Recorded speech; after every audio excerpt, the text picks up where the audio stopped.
Bonjour à tous et bienvenue dans la vidéo sur Vénus en Lion, qui va effectuer son dernier carré à Uranus qui se trouve actuellement en Taureau. Ce n'est pas la première fois, Vénus est arrivée plusieurs fois dans cette configuration, simplement lorsque c'est le dernier passage entre deux planètes, en particulier lorsqu'il y a une planète légère et une planète lourde, eh bien c'est au dernier passage qu'il y a une forme de libération, qu'on peut relâcher la pression et que des événements qui ont été réfrénés vont alors se produire.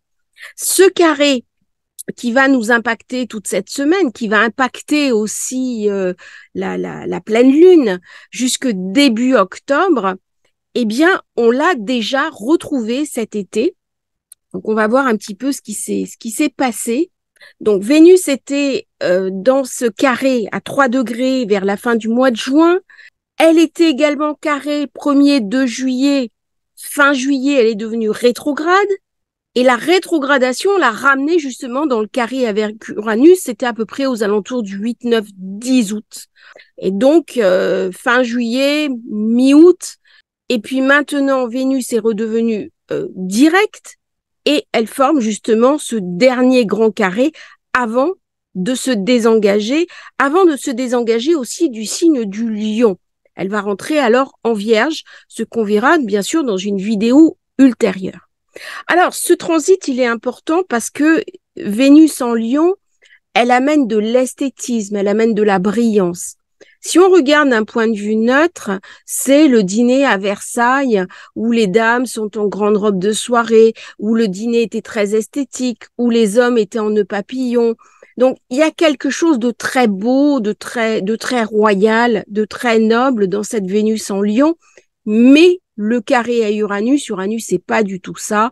Uranus, c'est le libertaire. Uranus, c'est le démocrate. Uranus, c'est aussi celui qui est prêt à faire la révolution et qui, quelque part, est hermétique au processus, entre guillemets, monarchique. Il y a quelque part chez Uranus l'idée d'une déconstruction. Autant avec Vénus, on est dans la construction, autant avec Uranus, on est dans la déconstruction. Alors pourquoi ce carré est important? Parce que Vénus est la maîtresse du Taureau. Le Taureau où se trouve justement Uranus. Alors, savoir si ce carré va être impactant ou pas pour vous, regardez ce qui s'est passé cet été durant ce grand carré qui s'est déjà produit. Regardez ce qui s'est passé pendant la rétrogradation de Vénus et regardez vos vies si ça a été impactant. Les personnes qui sont Taureau, qui sont Balance, les personnes qui sont Verseau, ou alors à l'ascendant, ascendant Taureau, ascendant Balance, ascendant Verseau, vont être plus impactés par ce carré que les autres signes. Si vous n'êtes pas impacté, parce que nous ne sommes pas impactés par toutes les configurations planétaires, fort heureusement, eh bien, ça n'aura pas d'effet dans votre vie. Par contre, soyez vigilants à ce qui peut se passer au niveau mondial, au niveau collectif, parce que Uranus est avant tout une planète du collectif. C'est la planète des projets, c'est la planète des groupes, c'est aussi la planète de l'idée que je me fais de la communauté dans laquelle je vis. Alors la communauté, ça peut être un groupe de personnes, une famille, une nation, une communauté d'identité, mais il y a quelque chose qui là va être amené à bouger, va être amené à changer. C'est donc un transit qui est très important puisqu'il y a un processus qui s'est mis en place donc durant l'été et qui va maintenant arriver à maturation avant de se libérer. Est-ce qu'on va intégrer la leçon qui a été donnée par ce carré ou pas? C'est la question qu'on va maintenant aborder. Et bien entendu, Vénus amène l'idée du couple, l'idée de la relation, l'idée de mon rapport, moi, à la chair, à ma sensualité, voire même à ma sexualité, à la rencontre avec l'autre. Avec Uranus, il y a quelque chose qui sort des sentiers battus. Uranus, c'est celui qui va expérimenter. C'est pas l'Uranien, c'est pas une personne qui est très fidèle globalement. Je parle dans la symbolique. Je parle pas d'une personne en particulier, mais il a envie d'expérience. Et donc, il va raconter à Vénus que quelque part, il y a une envie de faire des expériences et peut-être une certaine forme d'excès. Il peut avoir envie de coups de foudre. Il peut avoir envie de tomber amoureux. Mais il y a quelque part dans cet amour uranisé une prise de risque. C'est-à-dire, je suis capable de tout lâcher pour une personne que j'ai rencontrée il n'y a pas très longtemps. C'est vraiment la configuration du coup de foudre qui va se réaliser. Alors, pour prendre un exemple, moi, je suis très uranienne et il y a quelques années, j'ai eu un coup de foudre pour un homme et j'étais capable de tout lâcher, ma vie, pour cet homme. Et c'est ce que j'ai fait. Et en fait, cet homme est devenu mon époux. Donc, Uranus, c'est pas forcément le feu de paille. Hein. S'il y a quand même quelque chose de profond chez Uranus, c'est une planète lente, mais par contre, c'est une planète qui peut amener à un moment donné un coup de folie qu'on ne va pas forcément regretter, mais qui est en dehors de notre cadre de référence. Et là, dans ce carré, il vient raconter que les relations, les amitiés seront différentes.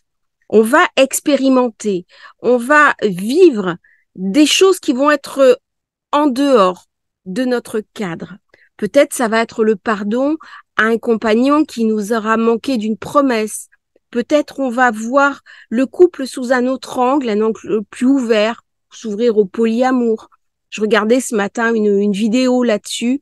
Vénus-Uranus, c'est un couple ouvert, c'est un couple qui est plus libre, c'est un couple qui est moins enfermé, qui veut s'inscrire aussi dans une forme de modernité. Uranus, il n'a pas peur de prendre des risques, aussi bien en amour, en intimité, en sexualité, en plaisir. Et il se dit que, en fait, c'est cette prise de risque, elle ne le rend pas plus vulnérable, mais elle va lui poser le défi d'évoluer. En fait, j'appartiens à un cadre qui est défini par mes croyances, par mes limites, par la culture dans laquelle je vis, par le cadre familial aussi qui m'a été enseigné, notamment par mes parents. Et puis, à un moment donné, je vais m'apercevoir que mon rapport à l'autre, mon rapport au couple, il est peut-être différent. C'est le moment de découvrir, par exemple, une forme d'amour libre, de dépasser un petit peu les schémas habituels, les schémas conventionnels de la princesse, du prince charmant, et de s'ouvrir à une forme de réalité. C'est quelque chose que je vois des fois dans mes rendez-vous. Il y a des personnes qui vont avoir tendance à beaucoup trop idéaliser l'autre. C'est une forme de mythe. Mais du coup, comme on idéalise tellement l'autre, on n'est pas en prise avec la réalité. Uranus, il vient raconter la réalité. Il vient raconter que je suis un être de chair et que l'autre est un être de chair. Il vient donc me raconter mon imperfection, mais il vient aussi raconter l'imperfection de l'autre. Et c'est dans cette capacité à accepter l'imperfection que la rencontre peut se faire. C'est pas dans une forme d'amour neptunien qui, lui, est dans l'amour universel. Pas du tout.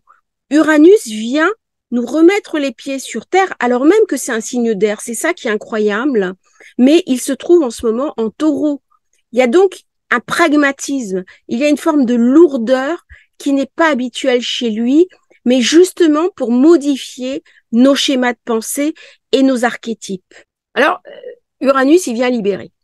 Partout où il passe, il vient briser des chaînes et il vient nous inviter à revoir notre compréhension de notre vie affective. Il vient nous raconter que il vaut mieux parfois quelque chose de réel, même si c'est pas tout à fait parfait. Il vient aussi nous raconter que pour être en couple, ça demande parfois des concessions et parfois un certain nombre de comportements très diplomates. C'est-à-dire que la vie en couple, elle n'est pas facile. À contrario de tout ce qu'on peut lire, par exemple, dans des revues féminines, dans certaines vidéos, dans certaines communications très modernes, où on cherche quelqu'un qui va calquer à nos attentes. Et en fait, l'amour, c'est pas tout à fait ça. C'est-à-dire que on ne tombe pas amoureux d'un principe. On tombe amoureux d'une personne avec parfois ses qualités et ses défauts. Et la vie ensemble, c'est aussi jongler entre les qualités et les défauts de l'autre. Ses propres qualités, ses propres défauts. Alors, si bien sûr les défauts de l'autre sont tels que je ne peux pas m'emboîter, la relation ne sera pas possible. Je pense notamment à des violences, à des maltraitances, aussi bien psychologiques que physiques. Je parle aussi quand il y a vraiment des différences de vue, des différences énormes d'approche et de compréhension de la vie, eh bien, la relation, je dis pas que ça va pas être possible, je dis que ça va être plus difficile. Donc tout ça, ce carré Uranus-Vénus vient nous le raconter.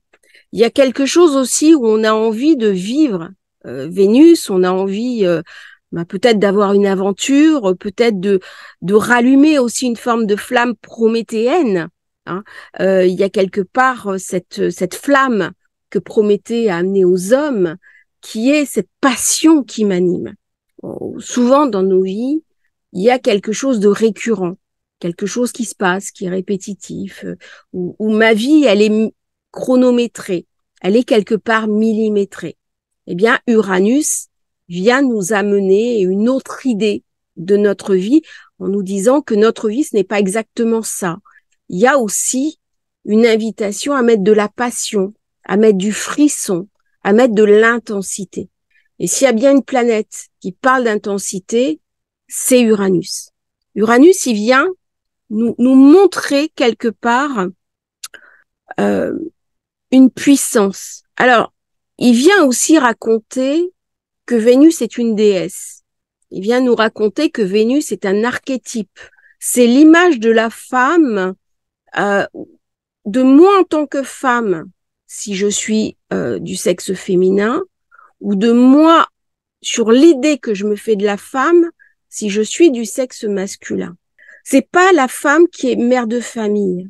Il y a dans l'astrologie une séparation, un clivage entre les femmes charnelles, la femme sensuelle, la femme amante, la femme être de chair et l'épouse, la compagne qui est la mère de mes enfants, ou moi en tant que mère de mes enfants. Il n'y a pas ce clivage-là au niveau du masculin. Mais chez le féminin, il y a cette double réalité. Et donc, Vénus va venir titiller la compréhension que je me fais de l'archétype même du féminin par le biais de la déesse. Cette déesse qui est sublime, hein, qui est née quelque part, c'est la fille d'Uranus. Vénus est née de la castration d'Uranus. Donc, au plan symbolique, c'est fondamental. Uranus a perdu quelque chose et de là est née la toute beauté. C'est-à-dire que la dernière acte de création d'Uranus, c'était la plus belle des déesses. Donc, il y a quelque chose dans ce carré qui vient nous raconter aussi que quand je renonce à quelque chose, j'obtiens autre chose. Et que pour avoir quelque chose, je dois forcément renoncer à un domaine de ma vie. Si par exemple, j'ai envie de mettre de l'intensité dans ma vie, ben, il faut peut-être que je minimise mon quotidien. Si j'ai envie de voyager, eh bien, peut-être qu'il va falloir que je travaille plus ou que j'ai plus d'activités pour faire rentrer plus d'argent et me payer mes voyages. Et il y a quelque chose de cet équilibre. Il y a dans ce carré Vénus-Uranus un prix à payer. Le prix à payer, c'est celui de la liberté. C'est-à-dire que même si je viens de rencontrer quelqu'un, même si j'ai envie d'être avec cette personne, j'ai pas envie que ma vie se résume à cette personne. On est dans l'antifusion. Souvent, quand il y a une relation à deux personnes, il y a au début le besoin de fusion avec l'autre, hein, le besoin de créer une relation de proximité. Là, c'est pas du tout ça. C'est-à-dire que le prix à payer, c'est la liberté. Comment je vais pouvoir remettre de la liberté dans ma relation? Comment je vais pouvoir m'autonomiser alors même que j'ai besoin d'être en liberté avec l'autre? J'ai reçu une personne, par exemple, en rendez-vous, qui était célibataire, qui souffre beaucoup de solitude et qui cherchait désespérément à rencontrer quelqu'un et qui m'a dit ces derniers jours, en fait, c'est plus d'actualité. J'ai compris qu'il fallait que je me trouve moi d'abord, que je comble mon manque à l'intérieur de moi et qu'après, je vais rencontrer quelqu'un naturellement. Et il me disait, en fait, cette soif de rencontre, elle était plus d'actualité. Et ça m'a vraiment fait penser à ce carré Vénus-Uranus qui est actif en ce moment. Alors, je crois que c'est une personne qui a Vénus conjoint Uranus en plus dans son thème de naissance. Donc, avec Vénus-Uranus, il y a une prise de distance. Quelque chose qui vient aussi de notre famille. Quelque chose qui vient de nos ancêtres. On est en taureau, en deux, c'est tous les héritages transgénérationnel. J'en ai parlé plusieurs fois que c'était le moment idéal pour ouvrir un petit peu la caisse du transgénérationnel. C'est quelque chose que je fais aussi en consultation. Donc, n'hésitez pas à venir me consulter. Mais est-ce que je vais garder les traditions qui viennent de ma famille ou est-ce que je vais y renoncer? J'ai rencontré un certain nombre de personnes, par exemple, qui ont renoncé à des traditions religieuses, qui viennent de familles durant ce grand transit Vénus carré Uranus. Parce qu'à un moment donné, elles ne se sentaient plus à l'aise. Ça ne leur correspondait plus. Et donc, il y a quelque chose de je me prends en main, je décide, je m'accouche de moi-même, mais je redéfinis mes besoins, je redéfinis ma vie en me sentant libre. Je me sens libre de m'autonomiser par rapport à mon héritage familial, par rapport à mes traditions ancestrales. Et c'est là où Vénus, Uranus va venir nous titiller en nous disant que quelque part, être adulte, c'est aussi savoir ce que sont nos besoins, comment y répondre, en gardant une certaine éthique, mais en s'autonomisant aussi du regard de l'autre, du regard des autres, fût-ce nos proches, fût-ce notre famille, fût-ce notre conjoint ou notre conjointe, mais quelque part, c'est important de se remettre au centre de sa vie et d'être le pôle décisionnel de sa vie. Ça demande une grande confiance en soi. Et c'est vraiment cette confiance en soi que Vénus, teintée de Uranus, vient nous apporter. Elle vient poser cette pierre qu'elle va concrétiser quelque part en Vierge. La Vierge, c'est un signe de terre.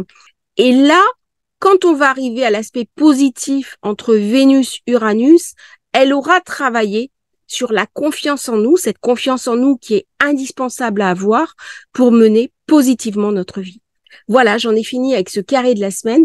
Je vous remercie d'avoir écouté cette vidéo.